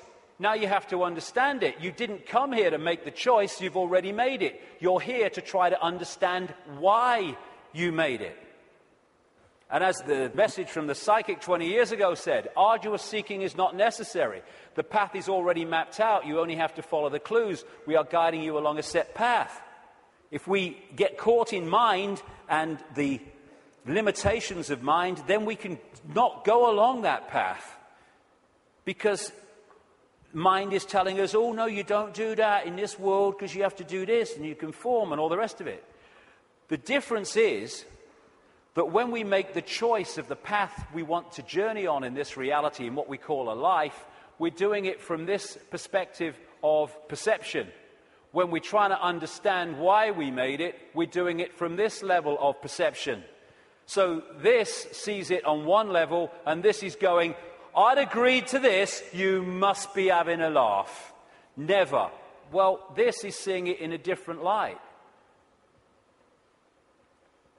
And it's the same collectively.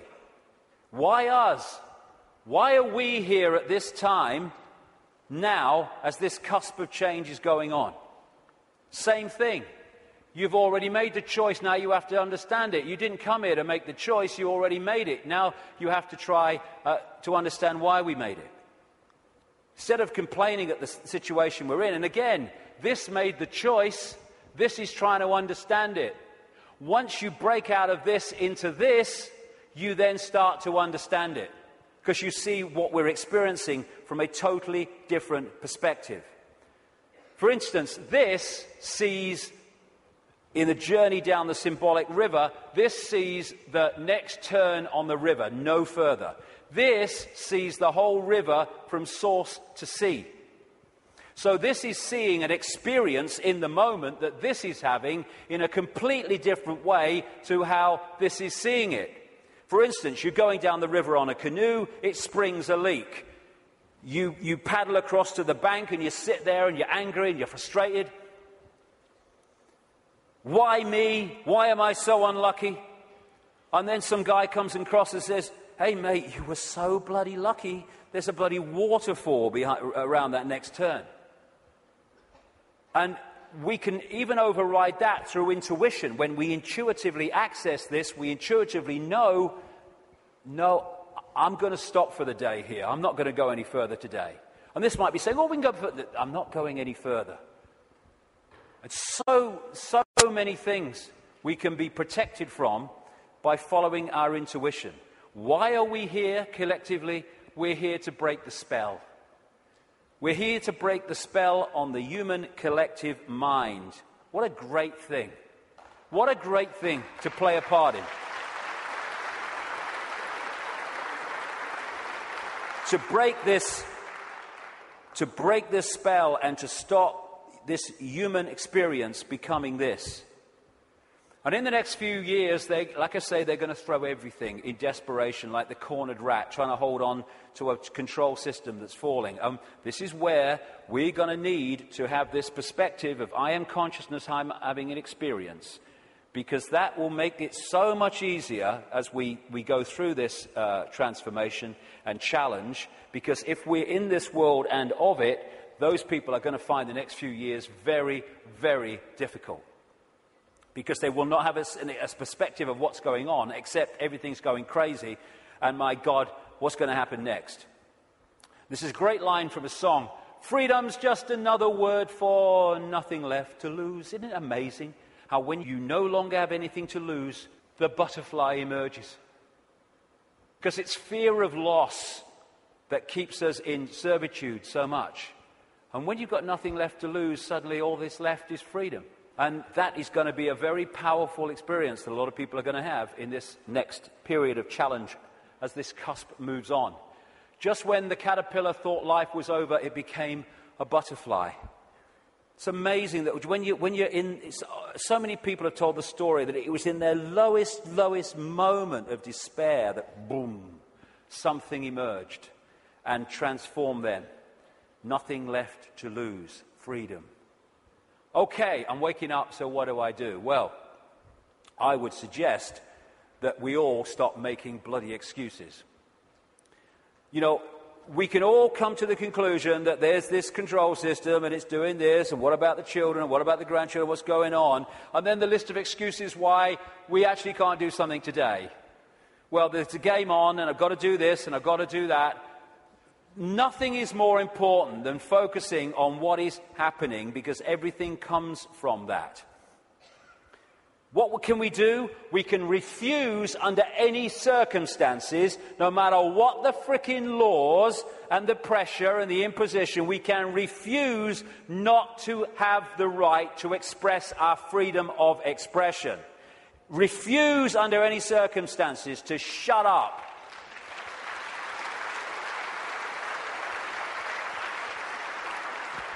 If vast numbers of people did that, this is the key to it all, what are they going to do? They don't have the numbers. We can stop focusing worship on celebrities and television and fake politicians and even sport. Not that I don't enjoy sport, but as long as it's there, peripheral vision, and not here. The worship, externalizing. And this is the biggest thing we can do. Human race, get off your knees. What are we doing down there?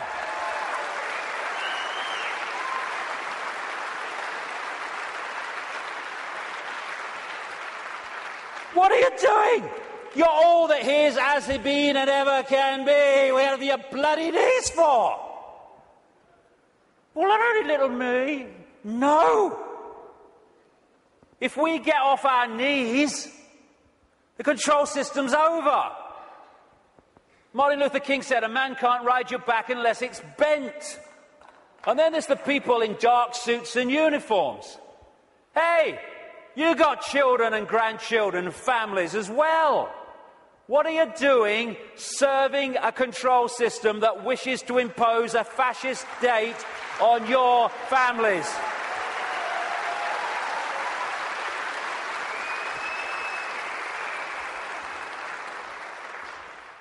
What are you going to say to your kids when the control system's in and it's controlling every facet of their bloody lives? Daddy, Mummy, Granddad, Grandma, what were you doing when the control system came in? I was helping to do it, dear. All the best with that conversation. What are we doing? Playing a part in, oh, it's me job. Well, get a bloody another one then. We got to do this to our children because it's my job. What can we do? We can cease to serve the control system in uniform with a gun in our hands. We can do that.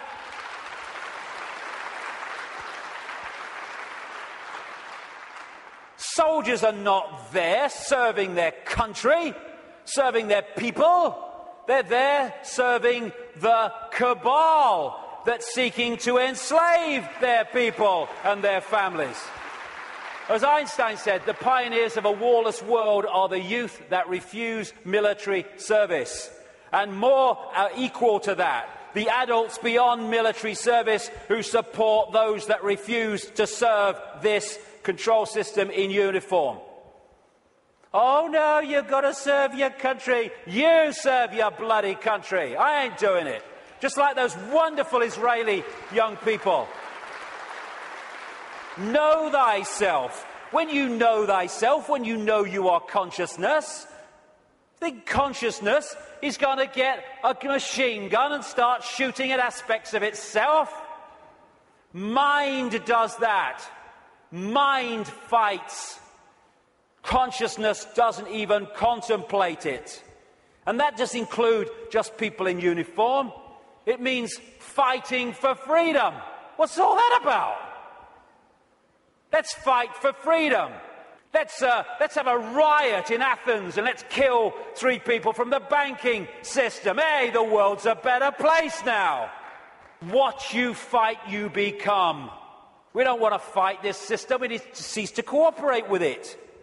This is a meeting of mind. One mind on a horse, one mind with something in its hand trying to do damage. Oh, they're 2 sides. They're one mind without consciousness. Freedom fighters, contradiction in terms. Cognitive dissonance. As Martin Luther King said, the limitation of riots, moral questions aside, is that they cannot win and their participants know it. Hence, rioting is not revolutionary but reactionary because it invites defeat. It involves an emotional catharsis, but it must be followed by a sense of futility. They want people to riot. It justifies more control. Nor do we need to meet this challenge with hate. That's playing away in the stadium we're trying to rid the world of. We don't need to hate these people. We just need to stop cooperating with them. Well, you know, if it's all the same with you, mate, I ain't doing it, okay? No hard feelings, bugger off. And then we've got this, the protest, the mass protest. I do understand that. It might have a part to play. But so many times these protests, they're what I call steam whistles. People go out in big protests with the banners and they kind of feel good about themselves and they go down the pub and say, at least we made our feelings felt. And then what happens? Bugger all. How many people marched in London against the invasion of Iraq, and what happened? Iraq was invaded. Protesting has such limitation. They don't care if we protest and walk through the streets and shout slogans and wave banners. They care if we come together, irrespective of colour, creed, gender, sexuality, any of it.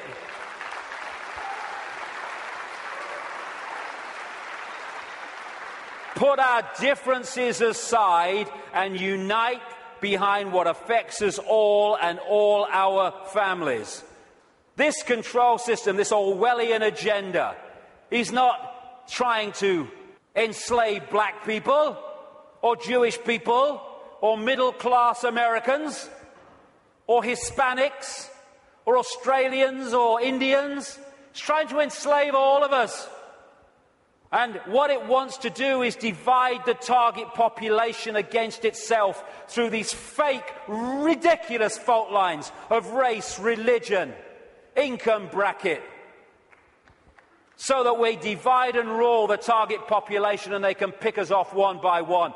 They are terrified of us putting down those fake fault lines and coming together and uniting behind what we should all believe in: freedom for all, irrespective of who we are. Injustice anywhere is a threat to justice everywhere. Someone else's injustice is our injustice. Because if we allow injustice there, eventually that injustice will come here anyway.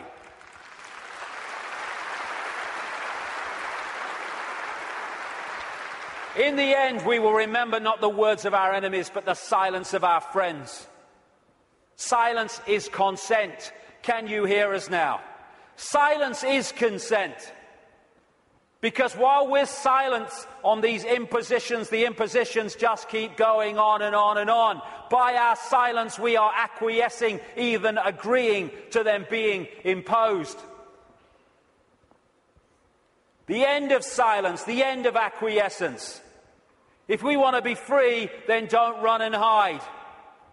Because you can put your head in the sand and ignorance is bliss, but only for a while. You can put your head in the sand because there's a tornado coming. But the tornado's still coming, your bum's in the air. If you lift it out the sand, take responsibility and face it, you can take avoiding action. Ignorance is bliss with a head in the sand, and then, bang, your ass is spinning up in the clouds. Strength does not come from physical capacity, it comes from an indomitable will. Mahatma Gandhi. Isn't it amazing how true that is? How you can see soldiers in uniform involved in truly extraordinary levels of physical courage and what we call heroism. And yet those same people are terrified of saying boo to another guy in uniform who's got more stripes on his arm than he has. Isn't it amazing? Where physical strength can come so easily, and moral strength not. That's to do with the moon matrix and the way that our perception is manipulated. Turkish proverb, a lion sleeps in the heart of every brave man, every brave woman, and it's not really bravery. When you let go of fear, you don't need bravery, you don't need courage. Courage is overcoming fear. When you let go of fear, because I'm all that is, has been, and ever will be, what's the worst that can happen to me? I leave this physical body of limitation and I become all that is, has been, and ever will be, in full awareness that that is what I am. My God, I'm terrified that that might happen. I don't know how I'm going to cope with the terror of thinking that might happen. Know thyself. Again, recurring theme, know thyself. We are consciousness. What is there to fear? Death? There is no death. Just putting the telescope down. We can meet this with fear. Oh my God, the police state! Or we can treat it with the emotion it deserves. Eh?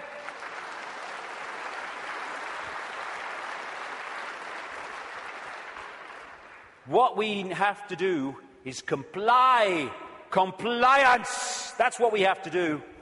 Because if we don't comply, the control system's in desperate trouble. So it has to frighten us into complying for fear of not complying and the consequences that come from that.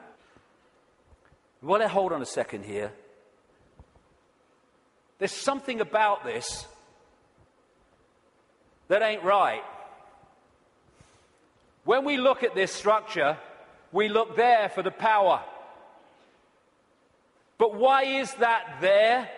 Because these silly sods are holding it up there. This is the power.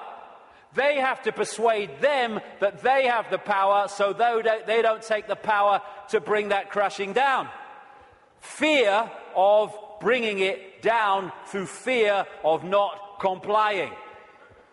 Once we step out of the pyramid and refuse to cooperate with it, no violence necessary, by the way, then the pyramid starts to collapse because we're holding it together. It's a house of cards. That's all it is. Oh, it's the control system. It's a house of cards. Simple thing. People are being fined ridiculous amounts of money for putting their wheelie bins out on the wrong day or too many inches from the bloody curb. And people go, I don't know, what's the world coming to? It's the big brother state, innit? And then what you going to do? What time's that game show on, honey? Terrible a bloody thing, I don't know. What? What's that going to do? Don't tell me. That's Big Brother. It's little me that's causing that, not Big Brother. What if thousands of people, when someone is fined that money for that ridiculous thing, and like I say, they're just giving us more and more ridiculous things to see how much we'll take before we resist, and when we don't, they give us even more ridiculous things. What would happen if, when someone is faced with that fine, thousands and thousands of people in that area put their wheelie bins out in the wrong place on the wrong day, week after week after week after week?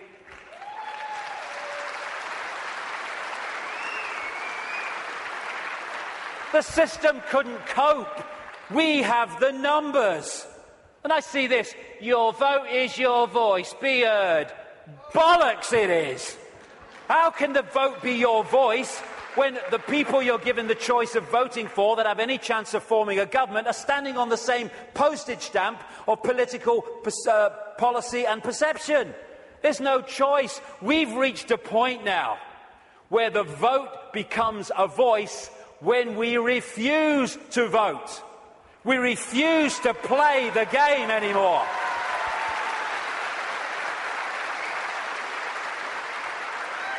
What would have happened at this recent election, this farce, if tens of millions of people had said, we've had a bellyful, we're not voting, it only encourages them.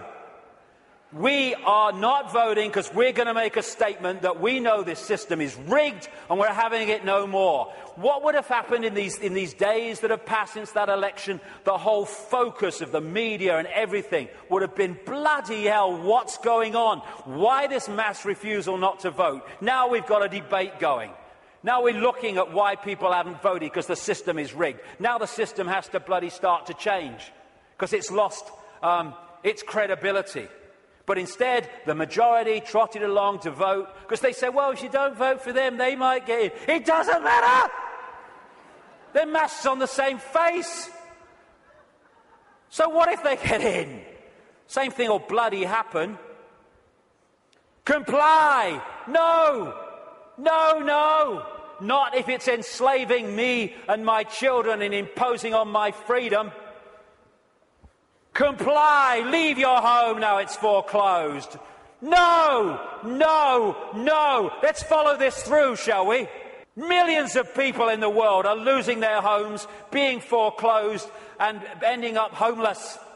Let's follow this through. Why have you lost your home, my friend? Because I can't pay me mortgage. Why can't you pay your mortgage? Because I lost me job. Why did you lose your job? Because the great banking collapse, they can't get this, they can't get my company went bust. And who's taking your home away and saying you've got to leave? The banks that caused the frickin' problem. And we are leaving! What are we doing? What are we doing?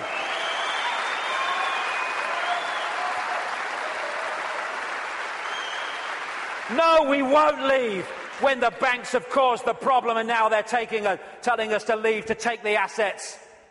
No, we won't. And people who are not being foreclosed need to support those that are. We're all in this together.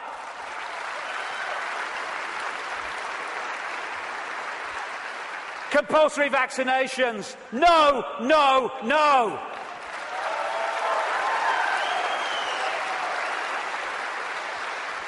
You must do what we say. We have changed the law.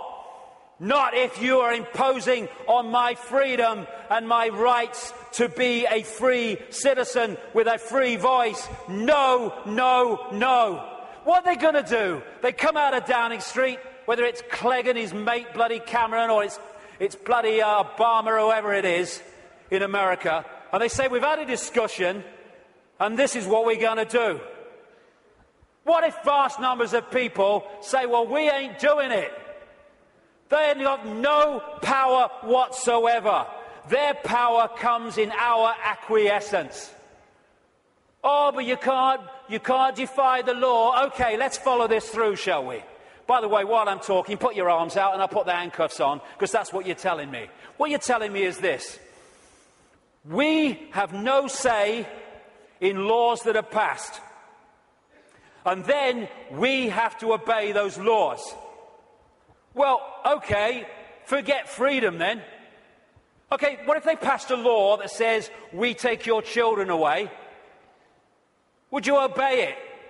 Well, no. So there is a line then.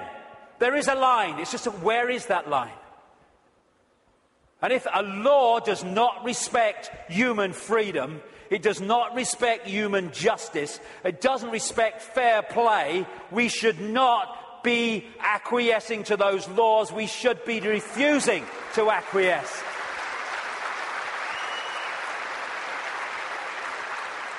What we need is not compliance, we need a non-comply dance, where we beat to a different drum and we dance to a different drum, where we refuse to acquiesce to this control system that seeks to enslave us even more than it already has. Non-comply dance. Do this, comply. No. No. But we need to do it en masse. We do it with a smile on our face. We're consciousness. All that has been, ever will be. Why shouldn't we have a smile on our face? And smile and feel for these people who are enclosed in mind trying to enslave us. But we need to do it en masse.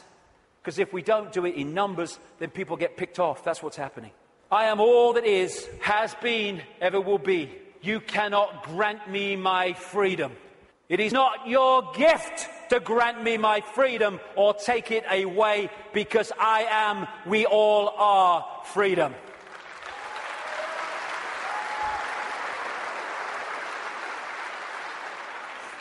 Put another way,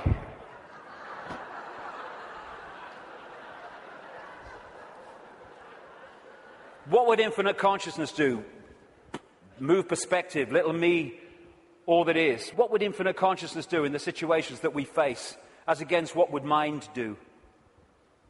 If it's not right, don't do it. If it's not true, don't say it. Absolutely right. You know what would change the world overnight? Is if we as a human race started doing what we knew to be right and just in the circumstances that we face, instead of making those decisions as so many people do and have long done, on basis of what is right for me in this circumstance that I face. Okay, the just thing to do might not be in the moment the best thing to do, but it's the just and right thing to do. And if we started doing what we knew to be right when we're faced with these decisions, as opposed to what we perceive is right for us in the moment, although doing what is right for us in the eternity, then everything would change. If we want a world of peace, then be peaceful. It sounds trite, it sounds simple, but it's devastatingly profound. That's what we need to be with each other. You know, we have people going on anti-war marches who are hurling abuse at each other in their relationships and stuff like that. If we war with each other, then the collective version of that is warring collectively. If we want peace, let's be peaceful. If we want a world of kindness, then let's be kind. And it must come, for goodness sake. It must, if we're all kind to each other. We live in a kind world. Martin Luther King said, cowardice asks the question, is it safe? Expediency asks the question, is it politic? Vanity asks the question, is it popular? But conscience asks the question, is it right? There comes a time when one must take a position that is neither safe, nor politic, nor popular, but one must take it because it is right. And when enough of us take that stance, everything changes. The revolution is not a revolution of weapons, it's not a revolution of fighting, it's not a revolution of hatred, it's a revolution of perception, because everything changes. I am a lion then. I'm not the lamb I kept seeing in the mirror and the world kept telling me I was. And then that expresses itself out into the true nature of who we are. And miracles become possible. We're going into the epoch of what we perceive as miracles. It's just a greater understanding of the way everything works. And the system must fail when that happens. We're being offered, the truth vibrations are offering us in this time, the chance to open the key to our minds, the key to our hearts, which have long been closed by so many people.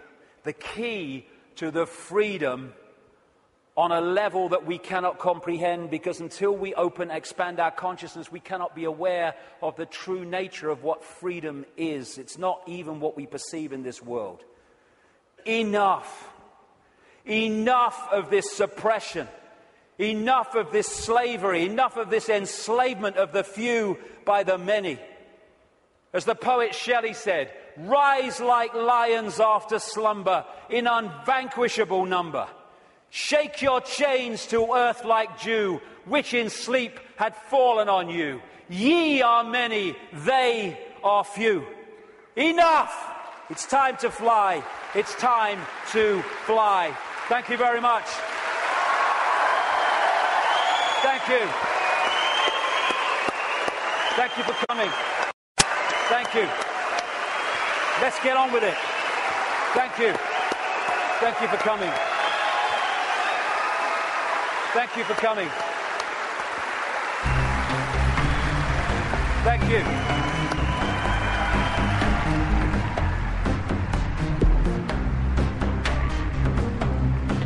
I've waited for years to see him. I've seen his DVD years ago, Brixton Academy. He's a legend. I think I fucking love him. I've been to all David's events here. This is the best one ever. It's the most original, the most passionate, and it really is the greatest.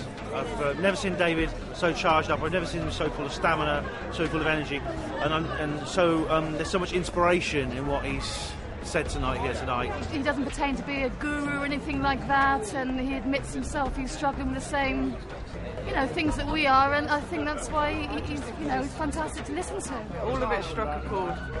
It's probably the same as everybody that's been there. Everybody's aware that, I don't know, that there's something going on. You get what I mean? And it's worth travelling 600 miles. It was worth, definitely. I think the freedom aspect obviously is a really important part of it, because I'm knowing and actually everyone coming together. But I mean, I've been following David Icke for a couple of years now. It's kind of opened me up. So what I thought stood out for me is that there was a lot of detail that David Icke gave that's not out in the public. It's not open knowledge. Some of his talk was a little controversial, I thought, but it was still on point of what he was saying. Everything seemed to lead up to one big crescendo at the end, which pointed every direction, no matter what field, race, color, creed you were from. It all pointed in one direction. So unification is the bottom line. I liked the way he ended it today. It was particularly good for me. He was much more, like you said earlier, he was much more animated today, much more kind of really get up off your knees, do something, make decisions about things in your life, more ethical decisions. I think that was great. That's really cool for me. But it's great. David Icke, live him. The main thing is that we've all got to unite together and fight for freedom and democracy and justice, and fight against the big boys who are starting to rule the world. That we have to fight the New World Order, the Rothschilds, and all the people who try to dominate us in the name of evil. We've got to stick together and fight for our freedom and our democracy. Stop all that we treasure. We watch it disappear for your moment's pleasure. We live in constant fear. You promised us justice. We got war instead. Now you must trust us before this planet's dead. Stop. Doing nothing.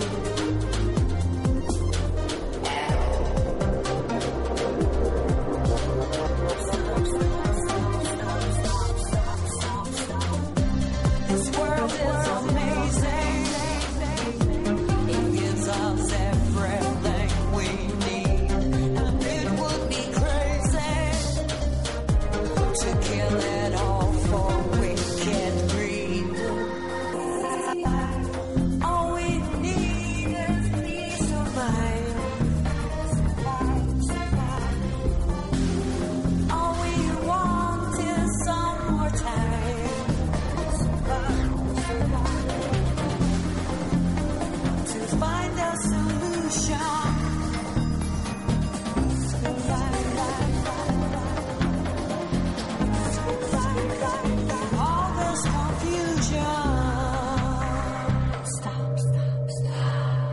do